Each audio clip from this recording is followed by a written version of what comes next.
that the government be granted a sum not exceeding 2,110 crores 57 lakhs 25,000 under demand number 13, higher education.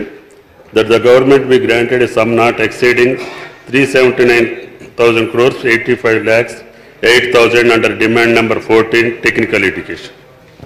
Now Minister for Excise to propose his demand, move his demand. Minister for Excise. Sports.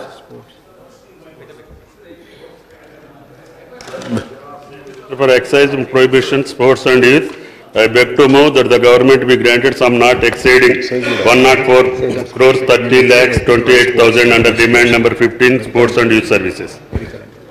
Now Minister for Medical and Health to move his demands. Speaker sir, I beg to move that the government be granted a sum not exceeding rupees 5,976 crore 16 lakhs and 78,000 under demand 16, medical and health. Demands moved. Cut motions 2872, 395 are deemed to have been moved.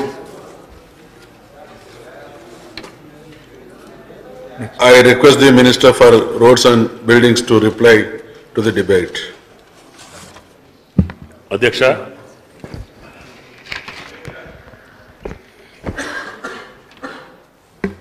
అధ్యక్ష, irrigation minister గారిని నా last మేము clarification and suggestion చేయవలసి ఉండే అధ్యక్ష.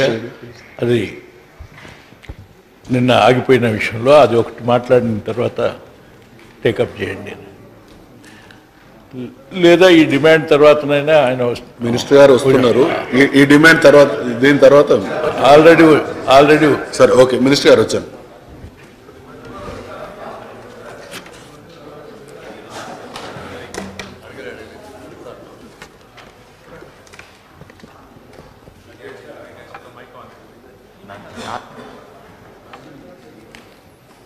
అధ్యక్ష, ఈ irrigation subject చాలా పెద్ద సబ్జెక్టు. సరే, డిమాండ్ పూర్తయింది. ఈరోజు వాటర్ డేనా? ఓకే. ప్రపంచ నీటి దినోత్సవం కూడానట. అందుకని ఆ ఒకటి రెండు విషయాలు ఆ సందర్భంగా కూడా తెలియజేయదలుచుకున్నాను అధ్యక్ష. ముఖ్యంగా ఇరిగేషన్ మినిస్టర్ గారు వారు చెప్పే ముందర గతంలోని పాపాలు లేక ఇతర విషయాలు ఎన్నో తెలియపరచడం జరిగింది అధ్యక్ష. మా విజ్ఞప్తి ఏంటంటే అధ్యక్ష, గతంలో పాపాలు కానీ లోపాలు కానీ ఆనాటి ప్రభుత్వాలు, ఉమ్మడి ప్రభుత్వం పరిస్థితులు, పరిణామాలు మీరు చెప్తున్నారు, మేము కూడా దాంట్లో కొన్ని ఏకీభవించాం.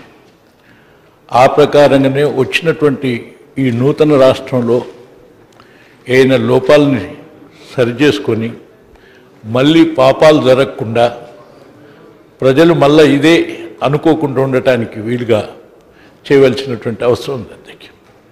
ఆ సందర్భంగా చాలా విషయాలు నేను చెప్పలేను, కానీ ఒకటి రెండు గుర్తు చేస్తూ రెండు మూడు లోపాలను సరి చేసుకోవాల్సినటువంటి అవసరం ఉంది, లేక అధ్యయనం చేసి ఆలోచించాల్సిన అవసరం ఉన్నదనే దానికి నేను తెలియజేస్తున్నా అధ్యక్ష. ముఖ్యంగా మొదటగా ఒకటి గుర్తు చేస్తున్నాను అధ్యక్ష. యాజ్ ఆన్ 39/14 అంటే సెప్టెంబర్ 14 నాటికి ల్యాండ్ ఎక్విజిషన్ విషయాన్ని మీరు ఒకసారి గమనిస్తే అధ్యక్ష, మన 3,73,000 ఎకరాలు చేపట్టినటువంటి ప్రాజెక్టులకు కావాలని కోరిండ్రు. కానీ దాంట్లో చాలా క్లుప్తంగా చెప్తున్న అధ్యక్ష, రిక్విజిషన్ 3,21,000 అడిగినారు. కానీ నాటికే 2,34,000 ఎకరాలు ఎక్విజిషన్ పూర్తి చేసింది గత ప్రభుత్వం, అవునా కాదా? ఒకసారి ప్రభుత్వం ఆలోచించాలి. కేవలం అప్పటికి బ్యాలెన్స్ 87,000 మాత్రమే ఇంకా చేయవలసి ఉంది రిక్విజిషన్ అడిగిన దానికి. కానీ ఇప్పుడు కొత్త ప్రాజెక్టులు రావటం మూలాన, లేక ఆ ప్రాజెక్టులో కూడా అవసరం ఉన్నదాని మూలాన ఇప్పుడు ఇంకా 1,00,000 ఎకరాలు కావాల్సినటువంటి అవసరం ఉండవచ్చు. ఆ 87తో పాటు ఇంకా 1,00,000 కావచ్చు. కానీ నేను చెప్పబోయే విషయం 3,21,000లో 2,34,000 ఎక్వైర్ చేసిందంటే నాటి ప్రభుత్వం ఎక్వైర్ చేయటం మూలాన ఈ పథకాలన్నీ ముందుకు సాగటానికి పునాదులు ఏర్పడ్డాయా లేదా? అది ముందుకు సాగేటువంటి విషయంలో నాడు చేసిన విషయాన్ని కూడా గమనించాల్సినటువంటి అవసరమా లేదా?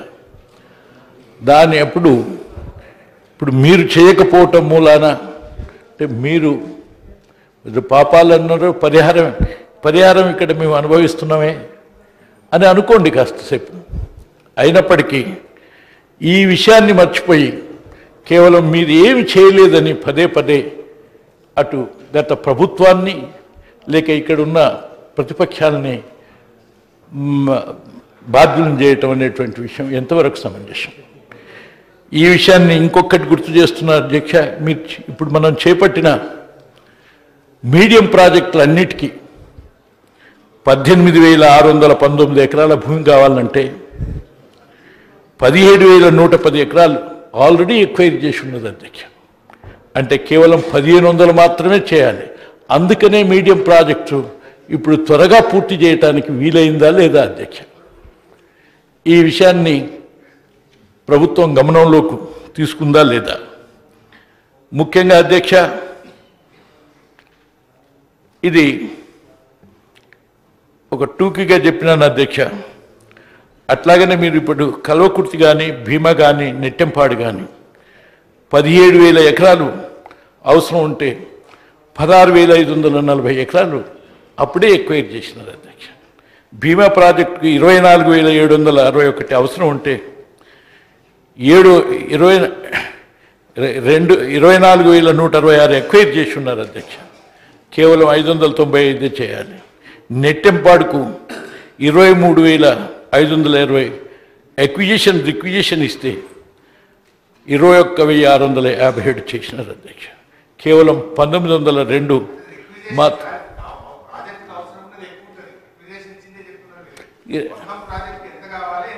రైట్. అందుకనే ఇంకా అవసరం ఉన్నదాన్ని మీరు చేయవలసి ఉన్నదని నేను ముందరనే చెప్పినాను. ఒకవేళ మీరు చేపట్టిన ప్రాజెక్టులకు కానీ లేక పాత ప్రాజెక్టులో ఇంకా అవసరం ఉన్నది కానీ చేయటానికి. కానీ రిక్విజిషన్ ఇచ్చిన దాంట్లో 80%, 90%, 75% ఎక్విజిషన్ పూర్తయింది. ఇవాళ మీరు ఒక్కసారి గమనించుకోవాలి అధ్యక్ష. ఇదే భూమిని ఆ రోజు 2013 చట్టం లేదు కాబట్టి ఈ పరిస్థితి జరిగింది. కానీ ఇవాళ 2013 చట్టం వచ్చిన తర్వాత ఈ చట్ట ప్రకారం చేయటంలో కొన్ని ఇబ్బందులు, కొన్ని కోర్టులు, చట్టము, ఈ చిక్కులు ఆలస్యం అవుతున్నది. ఆలస్యం అయినా అవి చేసి ఉండకపోతే ఈ ప్రాజెక్టులు పూర్తయ్యేదా? ఇవాళ నెట్టెంపాడు, భీమా, ఆ తర్వాత కోయిల్ సాగర్ ఇవన్నీ పూర్తి చేసినామంటే, ఇవాళ వెంటనే కల్వకుర్తి ఇవాళ నీళ్ళు ఇచ్చినామంటే, ఇది చేసి ఉండకుంటే ఈరోజు నీళ్ళు ఇవ్వటానికి ఈ ప్రభుత్వానికి అవకాశం వచ్చేది కాదు కదా. కానీ ఇది పరంపర. ఏ ప్రభుత్వం చేసినా వాళ్ళ ధర్మం వాళ్ళు చేసినారు, మీ ధర్మం మీరు చేస్తున్నారు, మీ బాధ్యతను మీరు పూర్తి చేస్తున్నారు, సంతోషం. కానీ వాళ్ళు ఏమి చేయలేదని కొట్టేసేటువంటి విషయం ఏదైతున్నదో ఇది ప్రజలు గమనించాలని నేను చెప్తున్నాను, లేక మీరైనా గమనించాలనేటువంటిది. కానీ మిగిలిన దాన్ని ఈ విధంగా చేసినామనేటువంటి విషయంలో, అదేవిధంగా కోయిల్ సాగర్లో మీరు కేవలం 394 ఎకరాలే మిగిలింది చేయటానికి. ఇది ఒకసారి గమనించమంటున్నా అధ్యక్ష. అదేవిధంగా ఆ ఉదాహరణకు మాత్రమే మహబూబ్ నగర్లో చేపట్టిన 8 లక్షల ఎకరాలకు చేపట్టినటువంటి ఈ మొత్తం డబ్బుని వాల్యూ కంటే కూడా, అగ్రిమెంట్ వాల్యూ కంటే కూడా ఎస్కలేషన్, ఇతర విషయాలు, ఇతర ఇబ్బందులు వచ్చి ఎక్సెస్ ఖర్చు పెట్టినారు. ఆ తర్వాత మిగిలిన ఇవాళ 2000, 3000 కోట్లతో పూర్తి చేసి 500, 1000 మీరే చెప్పినారు, 1000, 2000 కోట్లతోటో ఇప్పుడు మొత్తం 10,000-1,500 కోట్లతోటే పూర్తవుతుందంటే ఈ ప్రాజెక్టులు అప్పటి వరకు ఇది చేసి ఉండకుంటే ఏ విధంగా ఉండును అధ్యక్ష. అట్లాగనే పరిహార చట్టం గురించి మీరు ఒక్కొక్కసారి మాట్లాడుతున్నారు అధ్యక్ష. అట్రాసిటీస్ చట్టం రాకముందు వివరించినటువంటి తీరు వేరు. అట్రాసిటీ చట్టం వచ్చిన తర్వాత చాలా జాగ్రత్తగా ఉండాల్సినటువంటి యొక్క అవసరం వచ్చింది, పరస్పరం మాట్లాడుకునేటువంటి. అట్లాగనే 2013 చట్టం వచ్చిన తర్వాత ఆ చట్ట ప్రకారం పోయేటువంటి దాంట్లో అది యూనియన్ గవర్నమెంట్ చేసినటువంటి చట్టం, కానీ ఆ చట్టాన్ని మేము అడ్డుకుంటున్నట్టుగా, లేకుంటే మేము మామూలాన అది ఆగిపోతున్నట్టుగా ఇది పదే పదే ఉటకించడం సమంజసమా? ఒకసారి ప్రభుత్వం ఆలోచించాలి అధ్యక్ష. ఇది ప్రధానంగా మాత్రమే మీకు గుర్తు చేస్తున్నాను అధ్యక్ష. ఈ విధంగా ఒక ప్రాజెక్ట్ కాదు, ఇవాళ ఏఎంఆర్ ప్రాజెక్టు 90% పనులు అప్పటికే పూర్తయినాయి. చొక్కారావు దేవాదులది 70% పనులు అప్పటికే పూర్తయినాయి. Sriram Sagar project SRSP stage వరద కాలువ 70% అయింది అధ్యక్ష. మిడ్ మానేర్ 40% అయింది అప్పటికే 14 నాటికి. ఎల్లంపల్లి 70% అయింది. రాజీవ్ భీమా 70% పైన అయింది. నెట్టెంపాడు లిఫ్ట్ 80% అయింది. కోయిల్ సాగర్ 80% అయింది. కల్వకుర్తి లిఫ్ట్ 80% అయింది. మత్తడి వాగు 80% అయింది. గొల్లపల్లి 80% అయింది.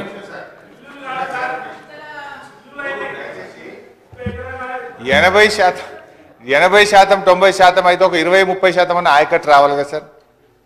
ఈ 70-80% దేని మీద అయింది? మీరు పిలిచిన టెండర్ల మీద అయిందా, వర్క్ వాల్యూ మీద అయిందా? ఉదాహరణ చెప్తాను. మీరు కల్వకుర్తి ఇప్పుడే విన్నా నేను, 80% అయింది అన్నారు. కల్వకుర్తిలో జరిగిన ఫిజికల్ వర్క్ కాంగ్రెస్ ప్రభుత్వ హయాంలో 55%. ఆ 55%లో కూడా పంపులు, మోటార్లు, పైపులు కలిపి 55%. సో దయచేసి డబ్బు కూడా చెప్తానే. ఒక చిన్న ఉదాహరణ, పెద్దలు జానారెడ్డి గారు వారు సరే మీరు మొండిగా వాదించవచ్చు కానీ వారు అర్థం చేసుకుంటారు. కల్వకుర్తి ప్రాజెక్టు 2,990 కోట్ల రూపాయలు ప్రాజెక్టు మీరు టెండర్ పిలిచింది. ఖర్చు పెట్టింది 2,716 కోట్లు. గత ప్రభుత్వాలు 13 ఏళ్ళు 14 ఏళ్లలో పెట్టినటువంటి ఖర్చు. దీని ఆధారంగా మీరు ఏమంటున్నారంటే 80% అయింది అని అంటున్నారు. కానీ దాని ఆధారంగా మీరు 80% అయింది అన్నారు, కానీ ఫిజికల్గా ప్రాజెక్టు పూర్తి కావడంలో జరిగిన పని మాత్రం కేవలం 55% మాత్రమే. ఈరోజు అది ఈపీసీ పుణ్యం 55%. మీరు కల్వకుర్తిలో చూస్తే అధ్యక్ష, ఎందుకు 55% కూడా చెప్తా. ఒక్క ప్రాజెక్ట్ చెప్తే జానారెడ్డి గారు పెద్దలు అర్థం చేసుకుంటారు. మీరు చెప్పిన 2,990 కోట్ల రూపాయలతో ప్రాజెక్టు రూపొందించినాడు. ఎకరా భూసేకరణకు 30,000 రూపాయలు మాత్రమే పెట్టినారు. ఈరోజు 5 లక్షలు అయింది కనుక ప్రాజెక్ట్ కాస్ట్ పెరుగుతుంది. ఆ రోజు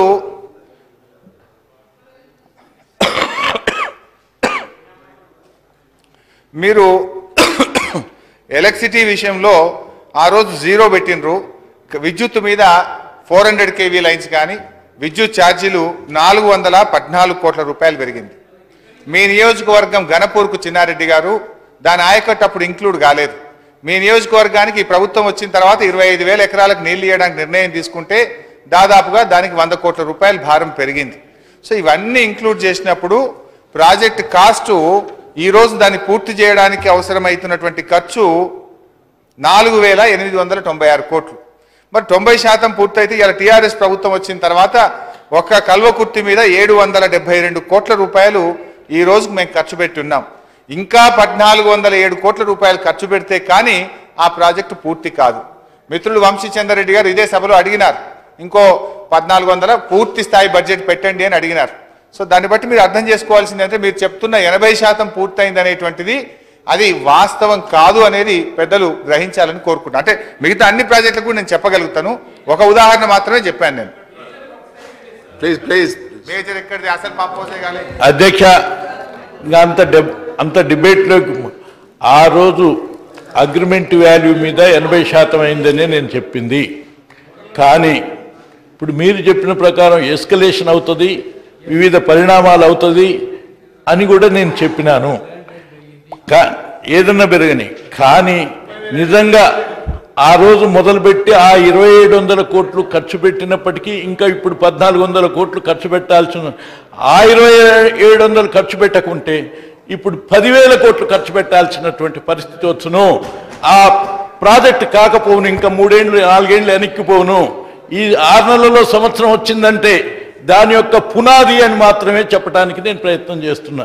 ఇది మీరు అవగాహన చేసుకోవాలని నా విజ్ఞప్తి. ఇంతే తప్ప దాంట్లో ఎస్కలేషన్ వస్తుంది, మళ్ళీ పరిణామాలు వస్తుంది, లేకుంటే ఏదో కూలిపోతుంది, ఇవన్నీ వాస్తవమే, కరెక్టే. ఈ విషయం ఆ పునాది లేకపోతే ఇంకా 10,000 కోట్లు కావచ్చు. ఇంకా 4 ఏళ్ళు 5 ఏళ్ళకు 10 ఏళ్ళకు కూడా ఈ ప్రాజెక్టులు పూర్తి కాకపోను.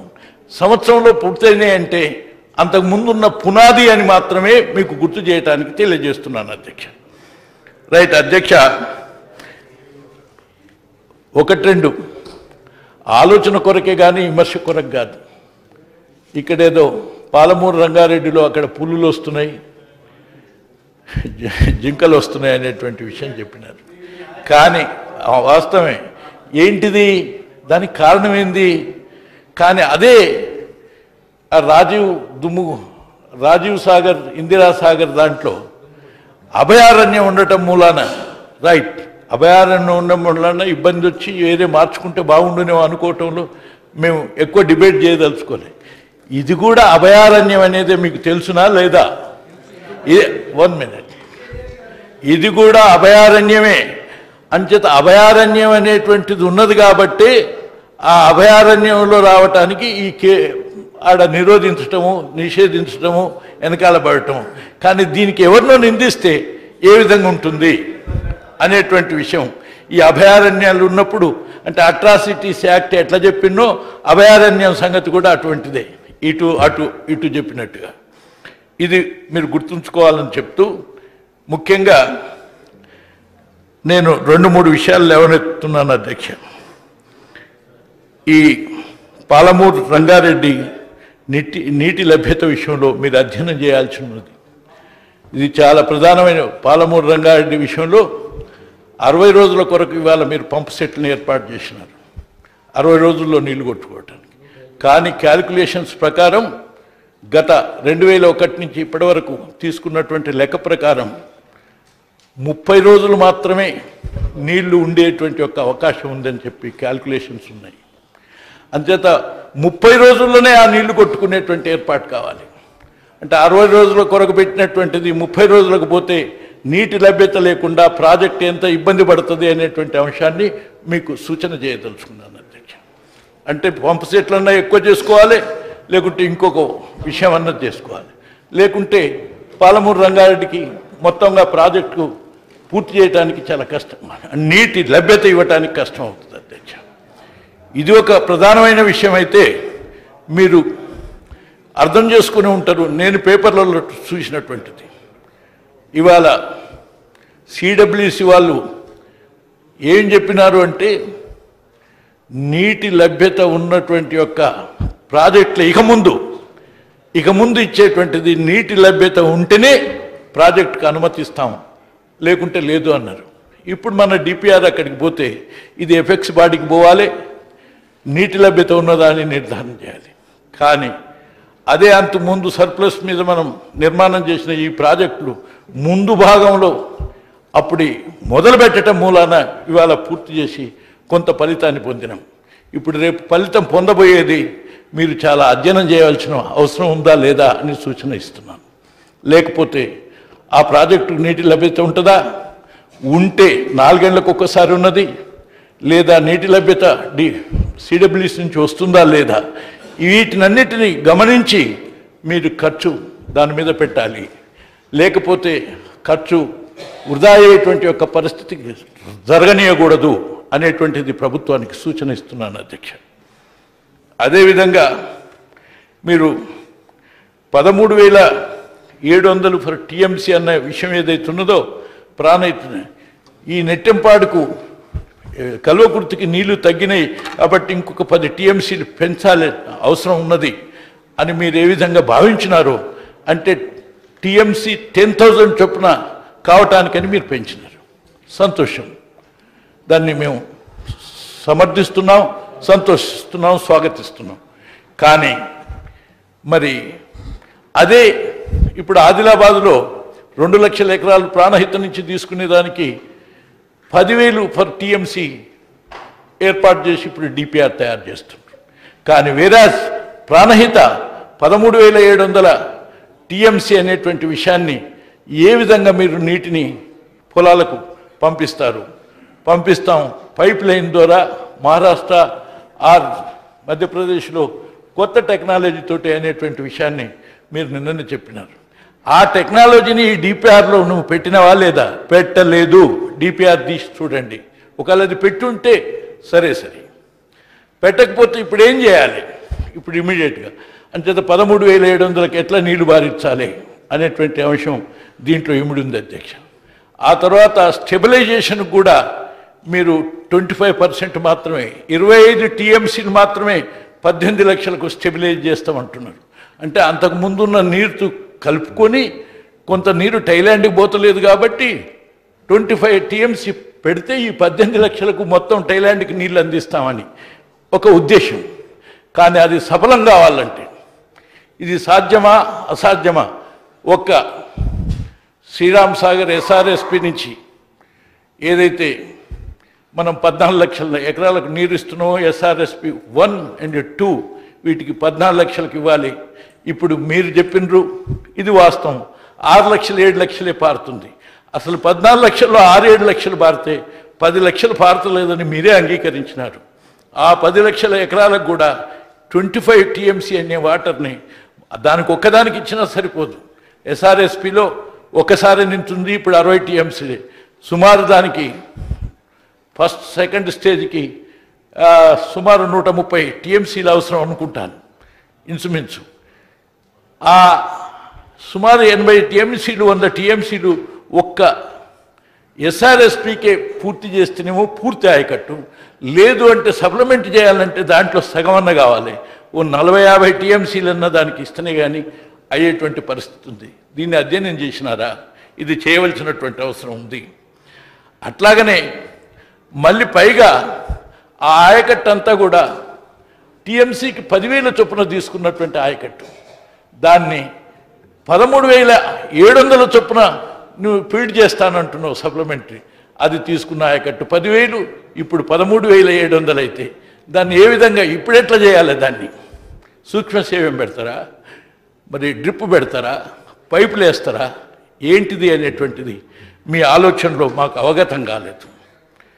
అదేవిధంగా అధ్యక్ష,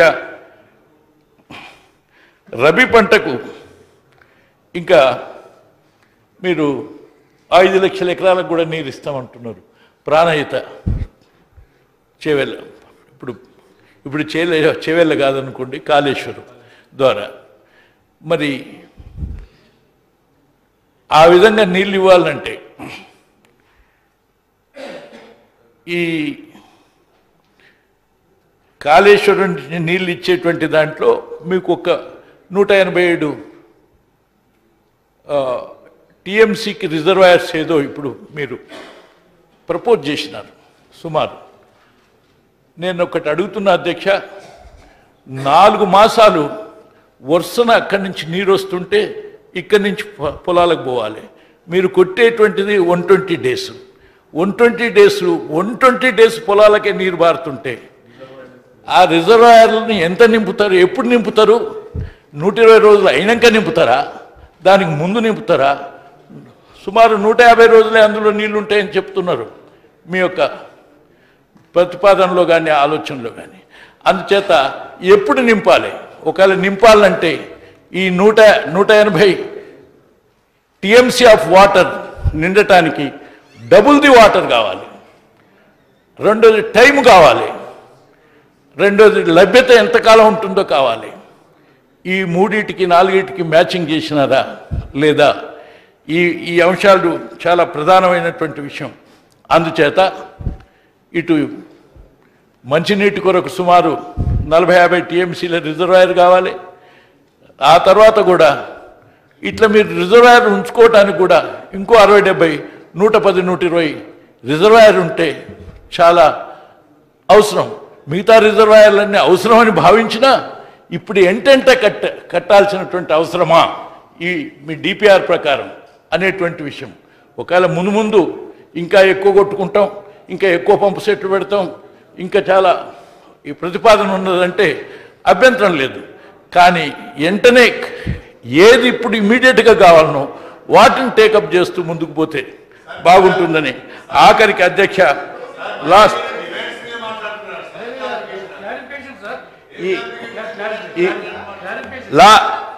అధ్యక్ష, సరే ఏదో ఒకటి మీరు చెప్పేసేయండి.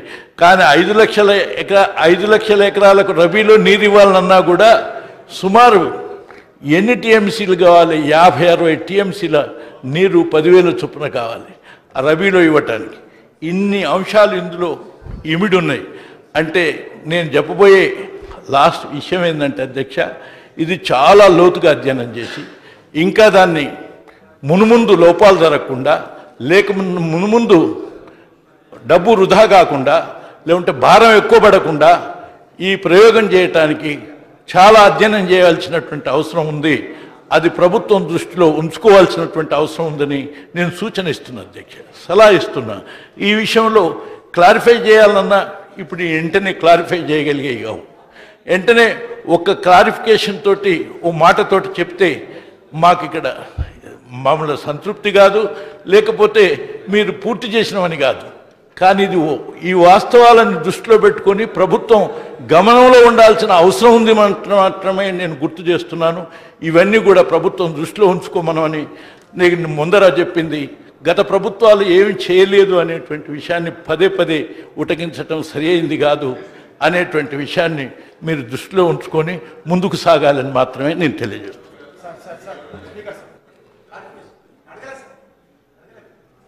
నిన్న మీ వాళ్ళు అడిగారు కదా, ఇప్పుడు కిషన్ రెడ్డి గారు ఇప్పుడు రిప్లై అయిన తర్వాత క్లారిఫికేషన్ అడిగినట్టు అండి.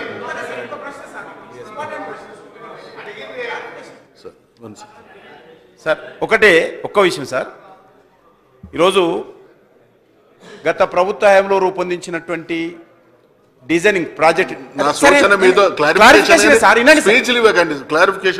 రిపీట్ కాదు, డిజైనింగ్ కారణంగా అప్పుడు కొంత అభిప్రాయ భేదాలు ఉన్నాయి ఇంజనీర్స్లో, ఇప్పుడు రీడిజైనింగ్లో కూడా అభిప్రాయ భేదాలు ఉండొచ్చు. ఒకటి నేను అడిగేది ఇప్పుడు అనేకమైనటువంటి ప్రాజెక్ట్స్ రీడిజైనింగ్ చేశాం. ఉదాహరణకు ప్రాణహిత చేవల్ల కావచ్చు, కాంతాలపల్లి తుపాకులగూడెం దగ్గర కావచ్చు. ఈ ప్రాజెక్టులు రీడిజైనింగ్ కారణంగా మొత్తం రాష్ట్రంలో ఎన్ని ప్రాజెక్టులు రీడిజైనింగ్ చేశారు?